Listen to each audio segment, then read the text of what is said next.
നിസ്വാർത്ഥമായ വെറുമൊരു തിരക്കുകൂട്ടൽ മാത്രമായി പോയി.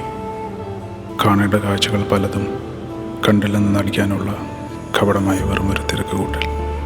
ആ തിരക്കുകളൊക്കെ എത്ര അർത്ഥശൂന്യമായിരുന്നെന്ന് ഇപ്പോൾ ഞാൻ തിരിച്ചറിയുന്നു. ഇനി ആ തിരിച്ചറിവുകളിലൂടെ എനിക്കൊരു പിന്നടത്തം നടക്കണം. തിരക്കുകളില്ലാത്ത, കാപട്യമില്ലാത്തൊരു പിന്നടത്തം. മമ്മയ്ക്ക് കൊടുക്കാൻ മറന്ന സ്നേഹം എനിക്ക് തിരികെ കൊടുക്കണം. പറ്റിയാൽ ഒന്ന് ചേർത്ത് പിടിക്കണം.